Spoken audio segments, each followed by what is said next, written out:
From Washington, this is the HPS Macrocast with Hamilton Place Strategies and Markets Policy Partners.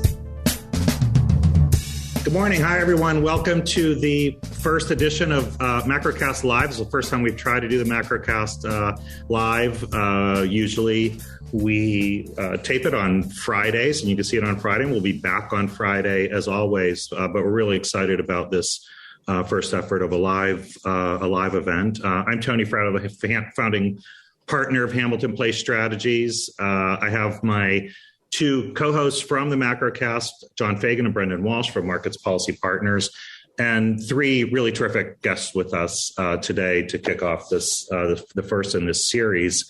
Just a wonderful panel of people who I have just enormous respect for their views on what the macroeconomy, what's going on with the macroeconomy, what's happening with economic policy making, what the Fed is doing, and how these are all impacting the lives of people in the United States and elsewhere. I want to introduce Victoria Guida. She's currently an economics reporter covering both the Fed and Treasury Department, the broader economy for Politico, just an all-star reporter. She spent her entire career in Washington writing about banking regulations and monetary policy, trade negotiations. You should definitely look for her on Twitter.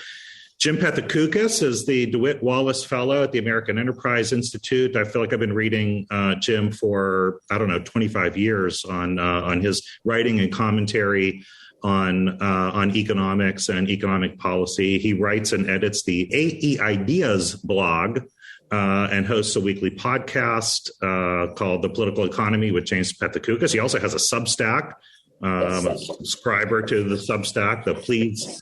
Is it faster, please, or please faster, Jim? Faster, please, exclamation point. Faster, please, with the exclamation point, but very polite request to go faster. Yeah, yes, I think so, always. Classic. And then Nathan Sheets. Nathan is the global chief economist at Citi, where he oversees the global economics team and leads research across all areas of economics. Nathan was previously the Undersecretary for International Affairs at the U.S. Treasury Department during the Obama administration.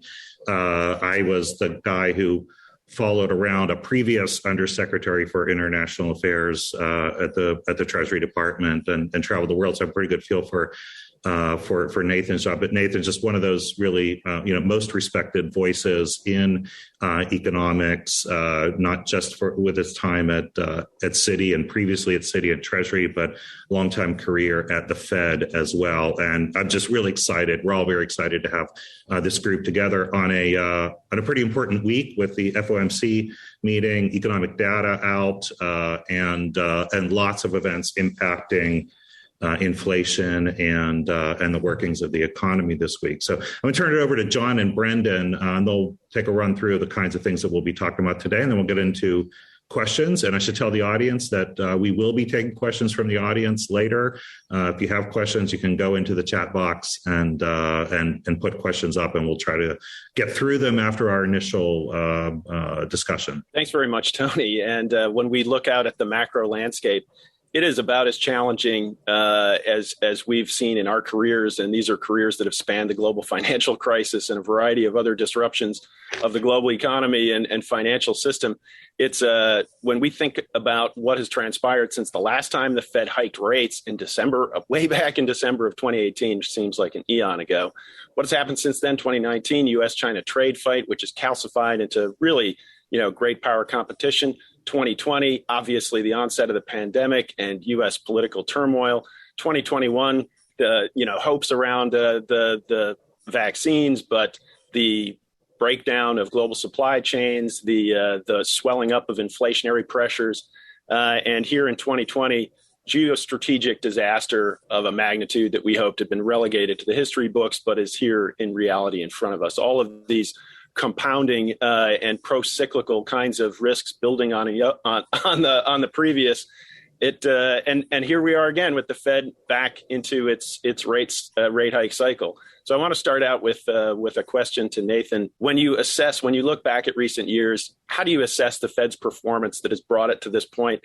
And how do you think they can strike a balance in this difficult environment this week? Well, John, it's wonderful to be here, and what an excellent question.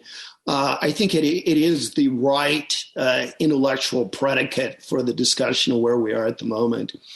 I would say that the Fed spent several years developing a framework, thinking hard about the challenges that they had faced over the previous decade. And their framework was well suited to address the environment that they were thinking of as they articulated the challenges.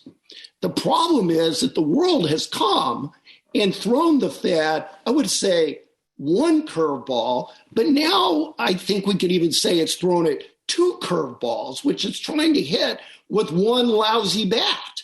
And I think that is the challenge. The first curveball was inflation, that the vast majority of the economics profession judged, Larry Summers being the exception, as likely to be transitory last year, clearly had more underlying momentum than what we would have expected, and left the Fed already in a tough circumstance. And then what we've done with Russia-Ukraine is layered down on top of it a first-order supply shock that is pulling the Fed in opposite directions. So I would say the Fed was well positioned for the world that had prevailed pre-pandemic. But the world at the moment is very, very different. And I think if there is a debate, it is, did the Fed's framework, was it too focused on, quote unquote, the last set of issues in the last environment? And did it have built into it the robustness that it actually provides a meaningful guide if the world shifts significantly? And I fear that the answer to that is no. I don't know what I take from the framework that helped me through last year as we were recovering from the pandemic, or now as I'm dealing with this supply shock from Russia-Ukraine. Nathan, I mean, it's baseball season again now. We're able to talk about baseball. So I mean, it seems like it's more than just curveballs. It's like Gaylord Perry out there, right? We've got spitballs and knuckleballs, and because another one is I don't know that we felt that we would be in this week also. Actually, when we planned this months ago, we thought we would just be talking about inflation, the shift from goods to services, the Fed on the doorstep of its first rise. Is it going to be 25 points or 50 basis points? We didn't have Russia-Ukraine on our radar screen. We also didn't have COVID in Asia, China and Hong Kong in particular, on our radar screen either, which is another supply shock that we're facing this week. And so, I think John said that the job of the Fed is pretty challenging. I think it's challenging in normal times. It's even more so today. And so, I mean, only one of us here gets a chance to actually ask Jay Powell the question. So I ask Victoria, how would you put this question to him? What will you ask Jay? Oh, well, you don't have to preview the question. I don't want to give the Fed too much warning as to what I'm going to ask him. Although, as you can tell from that very thick briefing book that he has, they're pretty good at guessing the gist of a lot of the things that we're going to ask. But usually I have a list, and actually, all of the things that you were just talking about is a perfect reason why, you don't necessarily settle on a question until right beforehand, because things just keep changing.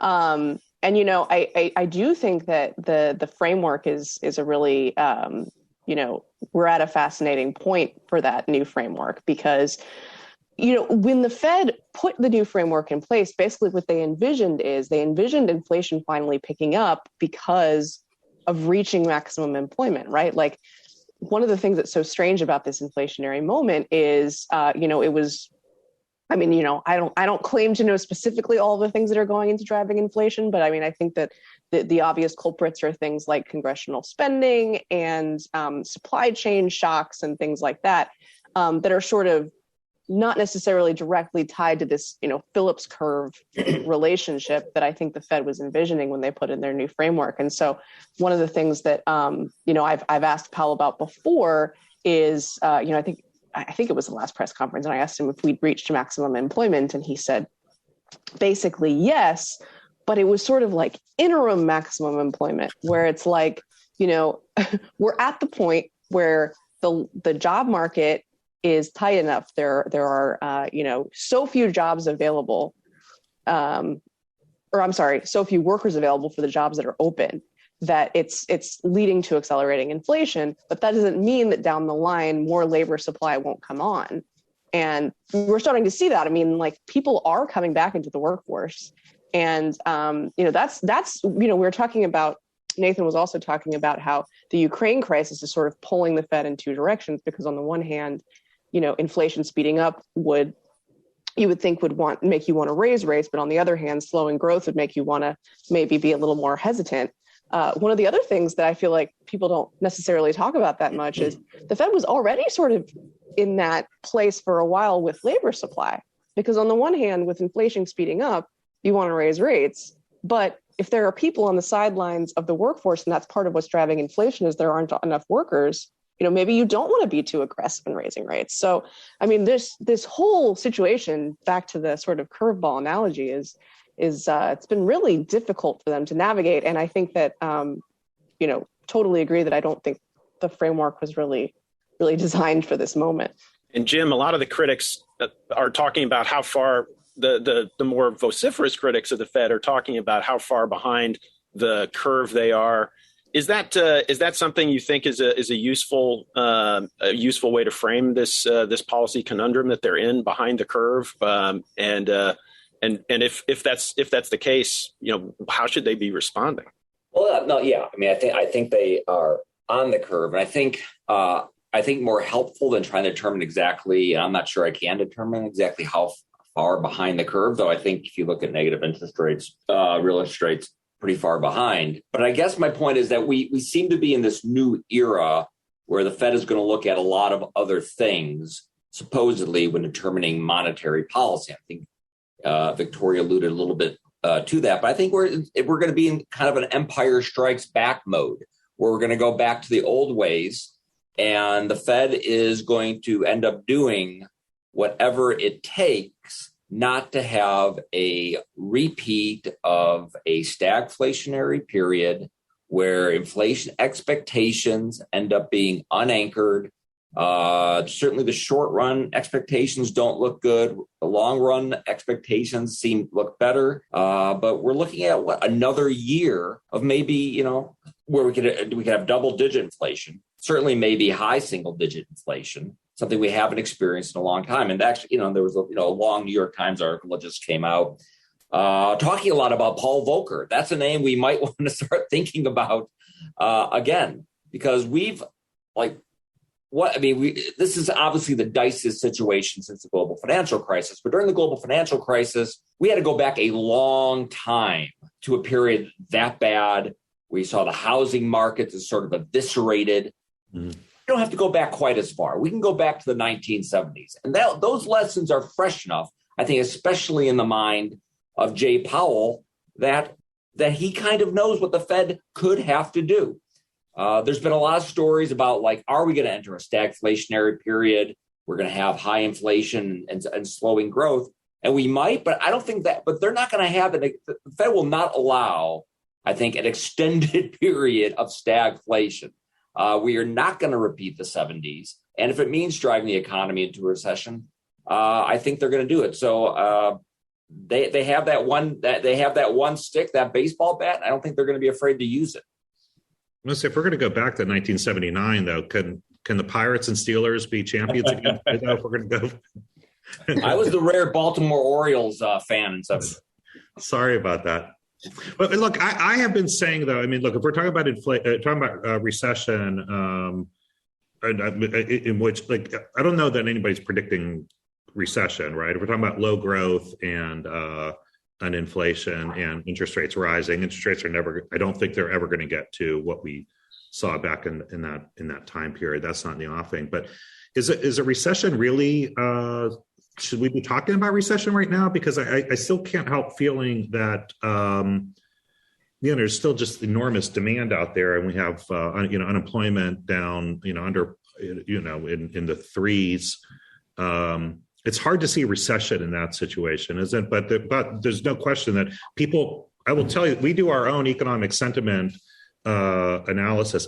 People are as unhappy as they have ever been, including back during that period. But there are still pretty good fundamentals underlying the economy, right, Nathan? I think the answer is yes.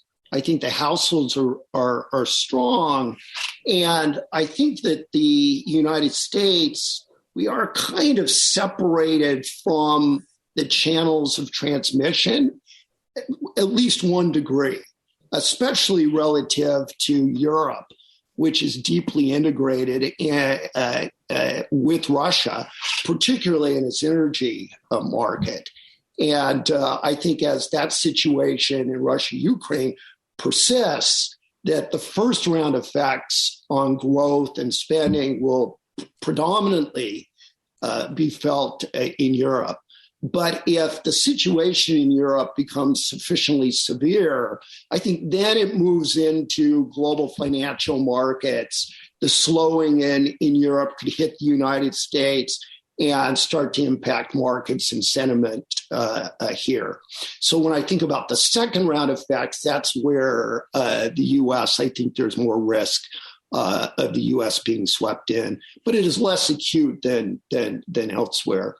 The other point that I would make that's an important parameter in thinking about recession probability is clearly the probability that we face recession is increasing in the persistence of the conflict in Russia-Ukraine and the various disruptions to material supply and so forth associated with that. So if this conflict were to persist, say, toward the end of the year, then I'd be looking at a much higher probability of recession for the U.S. and for the global economy than if it's concluded with the negotiation in the next couple of months. John, you saw we got data this morning, John and Brendan. Was there anything in that in PPI that gave a different signal from what you were expecting? Not really. Still fairly elevated.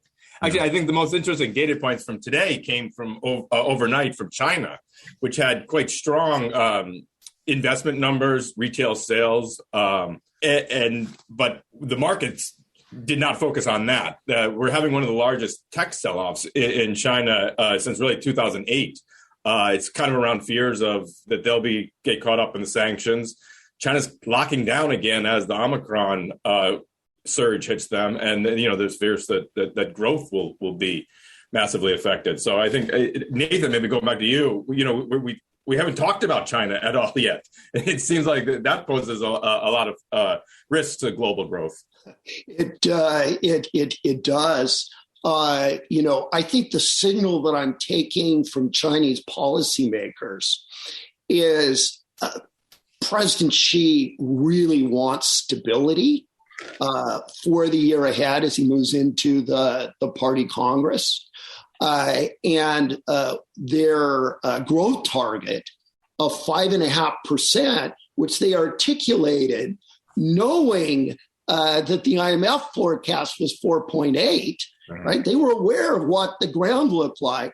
I take that as implicitly them saying, we will be stimulative if necessary to ensure that we remain stable.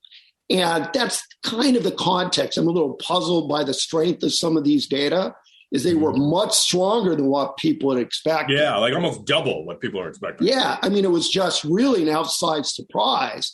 But if I have to put a narrative around it, it's they're starting to stimulate. And, I think on balance, that's good for global growth. But as you say, lots of risks around that with their zero COVID strategy and the lockdowns, what that might mean for activity, or alternatively, how much stimulus it might take to get to that 5.5%. And now this very intense turmoil that we've seen in Chinese financial markets. So many different cross currents at the moment. But at the end of the day, I think if President Xi wants stability, he's got the tools to get it, at least for now. And Victoria, I wanted to cycle back on something that the angle that Jim was talking about, really about the inflation expectations. And this really gets to the heart of the heart of the conundrum that the Fed is facing. They have characterized inflation in kind of a monolithic fashion. They haven't really parsed it out into supply shock versus organic. They've alluded to that, but it hasn't really been a driving force of their policymaking at this point. How is when you look at the situation in Ukraine, it's not just energy, it's food prices, it's metals prices, it's across the board and it's a really big challenge. And that's how would you frame that question for Chair Powell in how the Fed can try to differentiate between these things? I mean, we've seen the Fed in the past appeal to the Congress and say, hey, fiscal policy is better for something like this. Is there an avenue for the Fed to say, to other branches or to the White House or message to other policymakers, hey, if we're in a big supply shock, their monetary policy isn't necessarily the way to solve these things. There are other ways that policymakers can address them. Yeah, because Victoria, you made a really good point earlier that some Fed policy tightening will exacerbate some of the issues that we're facing now. Right. Higher rates isn't going to help us build more cars or build houses either. Right. Yeah. So, I think that that's exactly right in terms of the dilemma that the Fed finds itself in. One of the things that I think has been kind of interesting about the whole inflation expectations question, which is sort of this vague, notion that all of us psychologically can contribute to inflation. And, I hear sort of differing opinions as to how much that's a real driver of inflation. But that seems to be one of the things that the Fed is worried about the most. And when you think about before the Russia-Ukraine conflict, it seemed like the way that the Fed was thinking about it, they stopped using the word transitory, but they still seem to think that the basic story is true, that once the supply chain issues start to resolve themselves, and once congressional aid really starts to fade, then a lot of the inflation will come back down on its own. And the Fed's job is sort of to just not also be stimulating the economy, right? Getting to a point where they're just sort of like sitting on the sidelines, neither boosting the economy nor restricting the economy. But I do think that, one of the questions for them is basically, is one of the reasons why you're getting so concerned, particularly when you think about what you all were talking about, which is, Russia and Ukraine driving higher energy prices, higher food prices. It just adds to this feeling that inflation is just going to be here for a long time, even if the Fed has been right this whole time, and that inflation will start to fade once the supply chain issues do. If we all get into this mindset, then the Fed might just have to use its tools to basically signal, hey, everybody, no, stop thinking about that inflation is going to keep happening. We're going to stop you. But yeah, no, I think that, Brendan, the way that you said it is exactly right, which is just like, how much can it really help, right? When they raise rates. And you hear people like Jason Furman say, well, ultimately inflation is sort of a demand side issue because, if we didn't have these supply chain issues, then inflation would potentially show up somewhere else, right? It's because of the pandemic that we're all buying goods instead of spending money on services, but you might have more services inflation if that weren't the case, things like that. So I think the question is exactly that, which is like, how much do they think now inflation is driven by demand? How much of it is driven by these continued supply chain issues? And how much of this is sort of this amorphous, well, it doesn't really matter because the longer we have this inflation, the more people get used to inflation, and that's dangerous. I'll go with the latter on that. If you remember when prices really started to pick up, there was, and not just on econ on finance Twitter, there was a lot of dismissal saying, hey, these are a bunch of one-offs. This isn't broad-based. It's, maybe some chips here or cars there. this isn't the kind of broad-based inflation. But isn't that exactly how something like this would start? Is that it's one thing, then it's the other, and it's this month and next month. And then suddenly expectations begin to change. And so we can sit here and try to figure out how much is supply chains, how much is still all the stimulus pumped into the system, how much is going to be metals or oil. And while I understand that's important for the Fed figuring out what actions it wants to take, as far as changing our expectations, and another way of saying that is, how much do we fear inflation?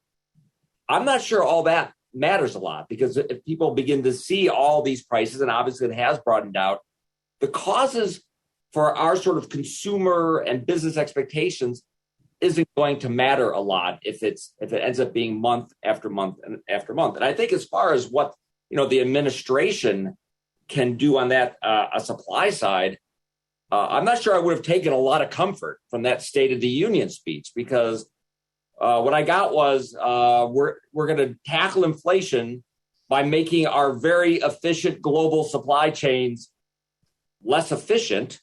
And don't forget, we also are going to nominate 3 doves to the Fed. So how's that do for your inflation expectations? So I guess I agree with Jason Furman very much that that this is a problem.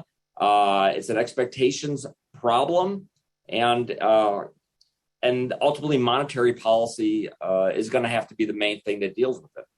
Jim, just to follow up on your assessment of the supply chain issue, obviously one of the big problems is we can't go back to the status quo ante. Ex ante, the world is just different. We're trying to diversify our supply chains away from China. We obviously have to diversify them rapidly away from Russia. What are some policies that might be, not a magic bullet, but be constructive? What are some of the things that you're thinking about that the administration should be doing, or future administrations should be doing, to basically reroute and solidify these supply chains from a national security perspective, but also just from a functionality perspective? I guess I am very skeptical of the ability of Washington to reroute supply chains. Certainly not as some more populist people would do, and they would like all the iPhones made in Fremont, California, or something. Isn't that where they made the first Macs? I don't think that's going to happen. I think a very simple thing: if we're worried about critical supplies, critical medical ingredients, preparing for the next pandemic, I think my first impulse, rather than try to figure out how to reorder the global supply chain, is maybe try to stockpile a few things in advance. That seems like that would be I would go for the minimal thing first, and I would start stockpiling, which clearly we did not do. It seems like a very simple first order solution. Yeah, I agree with that. I have to say, it's never been obvious to me why making American firms marginally less efficient relative to their global competitors would, because of some event that might happen 15 years from now, would be a successful strategy. So I still think that we are still going to be relying maybe on smarter supply chains also, but we're not going to eliminate we're not eliminating globalization. We're not going to get away from global supply chains. We may just try to rationalize them to account for these kinds of things that may happen in the future, and look for those places where there are single sources of certain things, but we're not going to eliminate globalization. If we made GE do that, nothing would make Siemens happier, right? As if we hobbled the American company with, inefficient supply chains.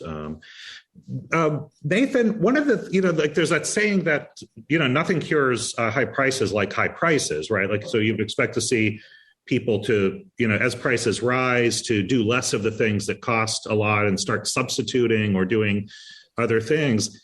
I don't see a whole lot of evidence that that's had the effect yet, right? I mean, we saw airlines predicting, pretty good quarters ahead. More people are flying. Disney reported last month record turnout at their resorts. So people they're being pretty good economic actors right now. There don't seem to be a lot of this is kind of anecdotal, only a little bit of data. They seem to be, pretty good economic actors right now. I broadly agree with that. And I think the underlying driver is consumers are well positioned. They've entered this episode with strong balance sheets. Now, the balance sheets are getting hit a bit as a result of equity market pressures, but until recently, balance sheets were very strong. The labor market was very strong. And while maybe there was a little bit of give back on the real wage, we were seeing some meaningful increases in nominal wages catching up to the inflation. And importantly, there were lots of jobs available. So households knew that if they wanted to go to work, they could have those opportunities. And so I think it put the households in a position where they felt comfortable spending and their financial means were rising at a comfortable rate. And they were well positioned to be able to absorb the rising inflation. And I'm speaking here in aggregate, right? If we look across households at different spots in the income distribution, will we see parts of the distribution, lower paid workers who may be hit harder, or certain households have been adversely affected? Absolutely. But in aggregate, there's been a lot of momentum with the households. They've been able to absorb it and continue to spend. One place where this has been particularly notable is in the auto sector, where car prices have moved up. And we're hearing from automakers that, they had for many years kind of an expectation of what the wallet share of a new car might be for somebody who was going into the showroom. And they've raised that. And it seems that consumers are, to date, happy to accommodate it. Now, a corollary to this point that I think is also critical in thinking about the economy, inflation, and the behavior of markets is not only have the households been in a relatively strong position, the corporates, as they've absorbed these price shocks, have had more pricing power in being able to pass them through into prices than in the past. And this has been a key factor that's continued to support corporate earnings. So all the way around, it feels like that in some sense, the inflation has been accommodated, at least so far. And, with some of these soaring energy prices, does that start finally having an effect? I would think the answer is yes. But through the end of February, the machine had a lot of momentum. Is there, do we have a sense on that? To me, the household, that's the household balance sheet question is, one of those great questions, right? Because we did fill their balance sheets pretty well, and Larry and others might say that's a cause of this, but they are healthy balance sheets. They are able to access them. Credit availability is very high. Why would we think that would? What's the run rate on that, right? At least on their balance sheets, and with wage increases coming also, whether they're not quite or at least keeping pace with inflation, and demographically, it's we can look at that also. It's actually the lower quintiles are seeing the most significant wage increases, so they're putting them in a little bit more better position to go to meet their needs. Do you worry about that? Should we worry about it running out? So, I would frame your question as what brings this process that I described to a halt or reverses it. And I really think that the key that I'm watching is the strength of the labor market. If we start seeing firms less willing to hire, pulling back, maybe laying some workers off as a result of either tighter monetary policy or geopolitical uncertainties, maybe they can't get inputs, supply chain disruptions, and they have to lay people off. We're already in Europe hearing stories about some factory closures in sectors. Yeah, I think that would be the pain point in this story. The adjustment in the equity market is something that I'm watching and thinking about those balance sheets and wealth effects. But I think that we were starting from a place where things were so elevated that this unwinding we've seen, I think most people would kind of look at it and say, well, I'm kind of back to where I was last year, maybe even look at it as a normalization. So I think the key to this story is continued momentum in the labor market and its resilience. The pressure on the lower income echelons in the U.S. economy is obviously part of the narrative that's trying to reanimate, not Build Back Better, that's gone, but whatever its successor is, build. I can't remember what they've even rebranded it as, to the extent that they have. And obviously the argument is higher gasoline prices are harder to bear if you are a low income person than if you have a job in which you're driving a lot, which tends to be working class jobs and so forth. Victoria, is there any real momentum? We've heard a lot of different things from Senator Manchin. From where you sit, is there any real momentum, do you think, to get some remnants of Build Back Better, perhaps under the view that there's still need for stimulus at certain parts of the U.S. economic lower income strata? Yes, I think remnants is definitely the word there. It's definitely not going to be this whole package. The bill that passed the House was like $1.7 trillion, and we're definitely not going to see anything like that. I do think there is potential room for something to pass. I mean, especially when you consider the fact that Democrats have a really high likelihood of losing at least one of the chambers of Congress in the midterms, just because those numbers are so tight. That it's so easy for it to go either way, that I think that, there will at least be some thought to, okay, well, what do we definitely want to get done?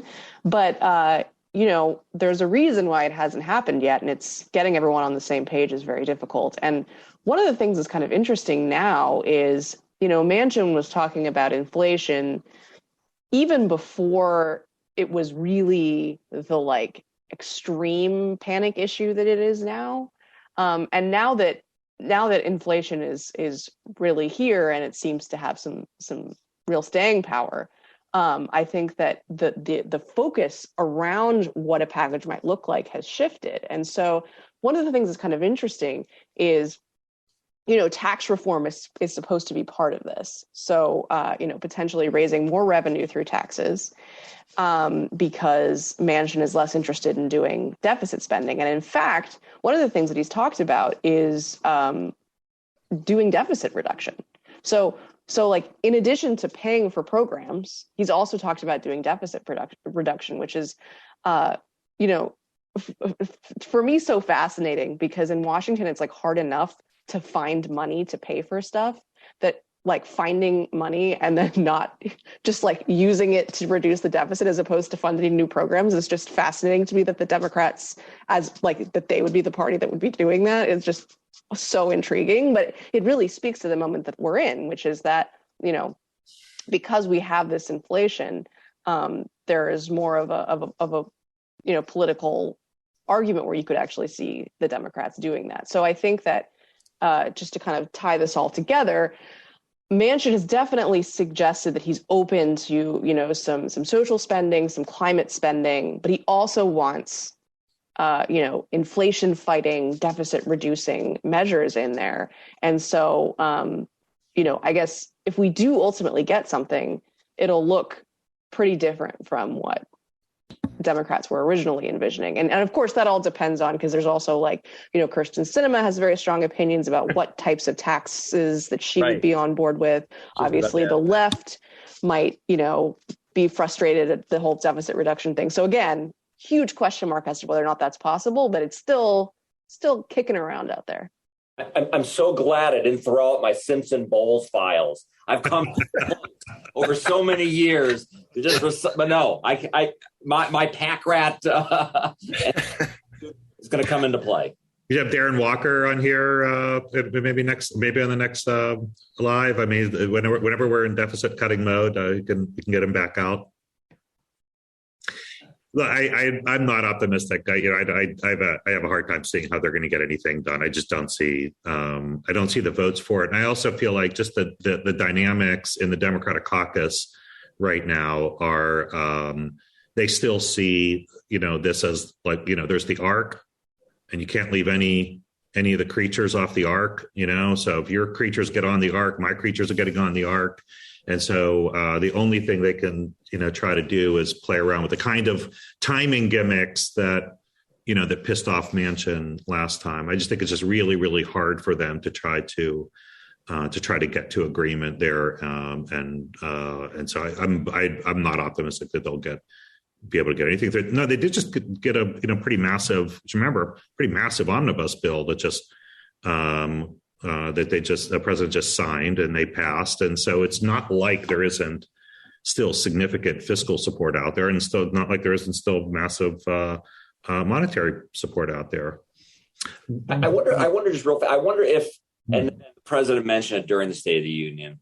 I think if you're trying to look for something, and I'm not sure if some of these, chunked off parts of Build Back Better or Building in America Back Better building end up getting pushed into it. But now the president has called the Bipartisan Innovation Act, which has been called the Competes Act, the Endless Frontiers Act, I think a couple other things. And if that is something, I think, which there is some bipartisan interest in, because it's to respond to China. So that's a good way of motivating people to vote for things. So if I was going to say like something might happen, maybe we see a couple bits, maybe childcare, housing combined with, the chip stuff and some of this research spending. I mean, I think anything's going to be hard. But I think framing it as competing against China and keeping the U.S. on the technological frontier in these uncertain times. I mean, there might be some, Yeah, that I can see. Although I'm not sure the Republicans are in the mood to give wins right now. That's the problem, right? Yeah. Hey, we have a couple questions that came in that I'd like to put out there. I mean, one from our friend Nathan, from our friend Mark Sobel, and I'm gonna sort of read it as a two-parter. One is just that, like, this dynamics for the Fed on rolling off, QT and rate increases, and what do you see coming forward? But the second part of that question is for you to put your Undersecretary for International Affairs hat back on again, which is how a rate rising here and in Europe is going to impact emerging markets right now. We haven't talked about that, but I think it's a pretty important question. On the QT question, I think it is the case that a runoff of balance sheet creates an environment that is less accommodative and is probably equivalent to some amount of tightening of the Fed funds rate.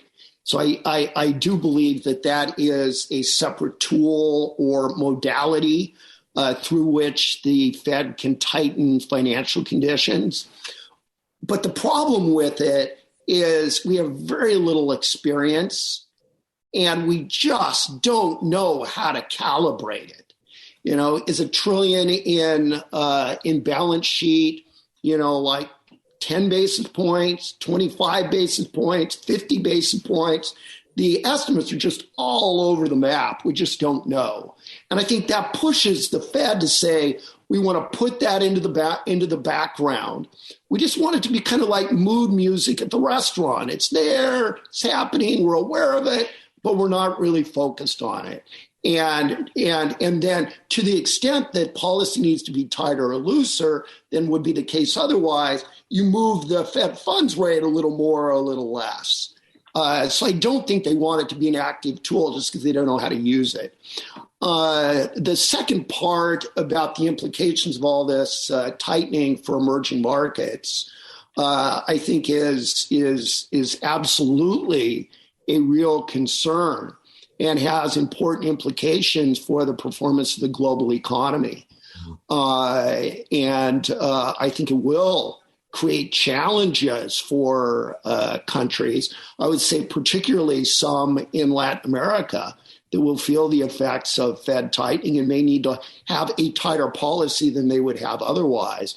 And this is occurring in the context of them already dealing with some meaningful domestic challenges. So I think that is a channel of transmission, that the Fed will be aware of, especially as it's thinking about the implications for global growth and financial stability.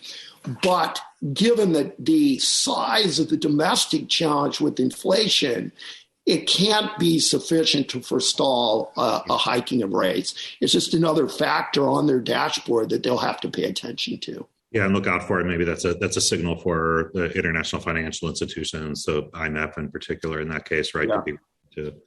To step in. Another question that we got, which I think is a really important question, and it's in some ways it's. This is this is from Sarah Wartell, president of the Urban Institute, asks about housing and how much housing is having an impact on inflation, which is pretty significant price increases for housing. It doesn't seem like there's enough investment in new housing to meet both just demand, and credit is available and there's just normal demand, but then you also have this switch of people trading places, looking for homes in suburbs, which we saw in 2020, 2021.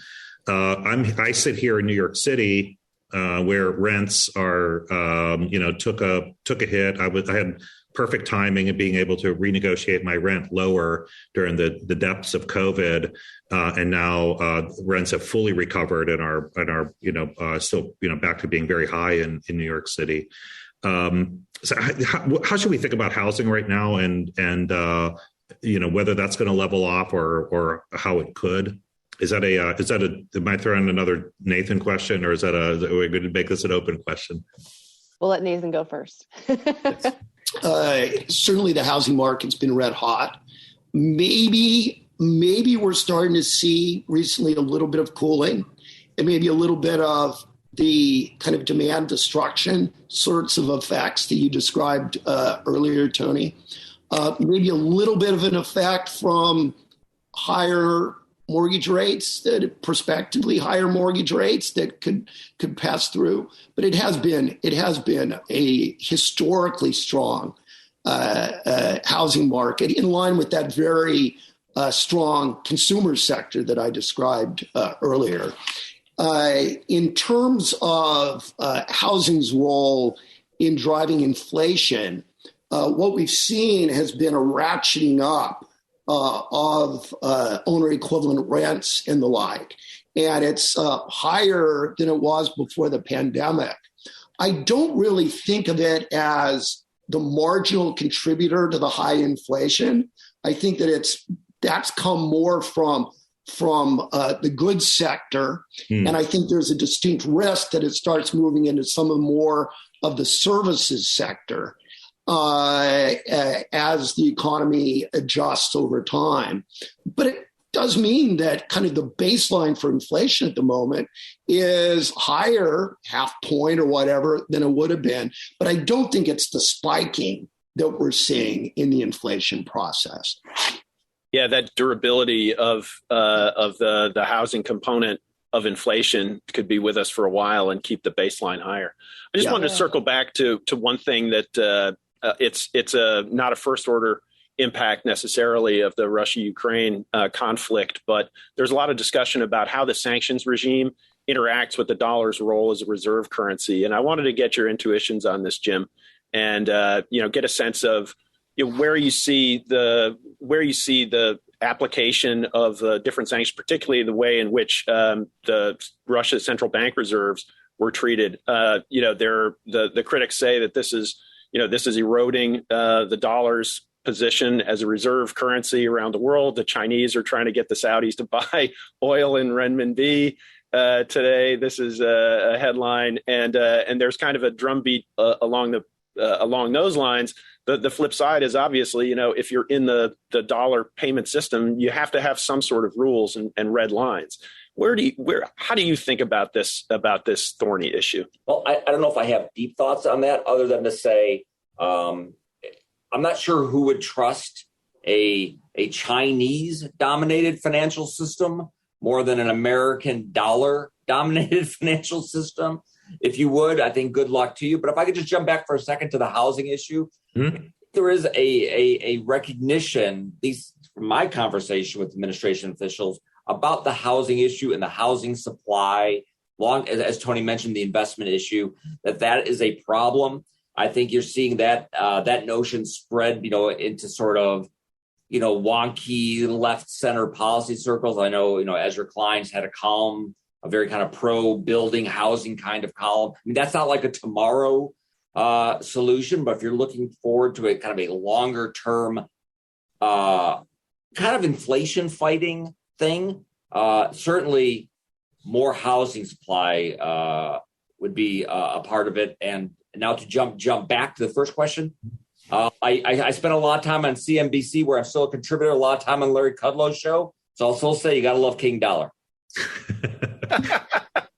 Well, look, Victoria, I'd like to get your thoughts on the sanctions as well. It's more; those are more aggressive than a lot of people had expected. But obviously, the invasion is more brutal than a lot of people expected. So, how are you hearing the various sides on this debate? Yeah, so as you said, we haven't really seen anything quite like this. I mean, obviously there have been aggressive economic sanctions in the past. You think about South Africa and apartheid and things like that. But this specific thing of cutting off a central bank and specifically a central bank of the 11th largest economy in the world, I think that is something that I think we'll have to change the calculus a little bit, because now countries know that that's on the table. And I mean, Russia is still, they were sort of not completely integrated into the global economy. I mean, they only joined the WTO in 2012. And soon after that, they sort of, were like 1 foot in, 1 foot out. And then, after the Crimea invasion, then that decreased our agricultural relationship with Russia. So, one thing that I'm curious about is, not just this question of does this make countries, rethink whether they want to use the dollar, but also what this says about globalization. Because you could see one side of the argument that says, well, this shows that if you're integrated into the global economy, it's easier for you as a country to get screwed. But on the other hand, you could also make the argument that, this shows that the more integrated you are into the global economy, the harder it is for people to screw you. And, maybe this really has been sort of a peacekeeping thing. This whole notion behind the European Union, right, of preventing war in Europe. So I think that these are all really fascinating questions, and it really boggled my mind. I mean, I'm no great geopolitical thinker, I can guarantee you, but it boggled my mind when this all first started happening. Just in the course of over a few days, it seemed like the way everyone was thinking about the world just completely shifted. And so I think that on the margins, you probably will see slightly less dollar usage. But the thing that I hear from most people is basically it's one thing to say you want to have an alternative reserve currency, but actually finding one that's as good is another matter. So yeah, I think that's the most important point, Victoria, is that at the end of the day, people are not choosing to use the dollar out of altruism. They're doing it because it's in their best interest. And we have deep, rich, liquid markets. It would actually be great if there were a couple other good reserve currencies. It's really hard to do. You need to have open financial sector. You need to allow it to happen. It's nothing the Chinese are really interested in doing in allowing the RMB to play that role. It's hard for the yuan or for Japan to allow the yen to play that role. We'd like to see more of that. And the euro as well. The euro still has a lot of work on opening up their financial sector as well and making it as accommodating for traders. So it'd be great if some of the really good economies with good structures would allow that to happen, but they don't seem all that interested in actually doing it. And to Jim's point, the ones who are not all that, great countries with great institutions, they can't. They really. It doesn't seem like they can really do it.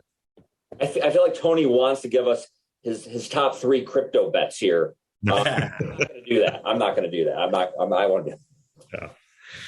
Guys, I think we are right up on the hour, and I just want to tell you how much John and Brendan and I appreciate you all joining us. Victoria, Nathan, Jim, just really, really wonderful. It went really quickly for me. I think I have like 20 more questions for each of you, but look forward to seeing you. Hopefully next time we can do this in person. Victoria, we'll look for you for your question to the Fed chairman tomorrow, right? Tomorrow. Yeah. No, let me know. Feel free to email me questions that I should be asking, because I always try and come with a list of a few options. So are you virtual tomorrow, Victoria, or are you allowed back in the building?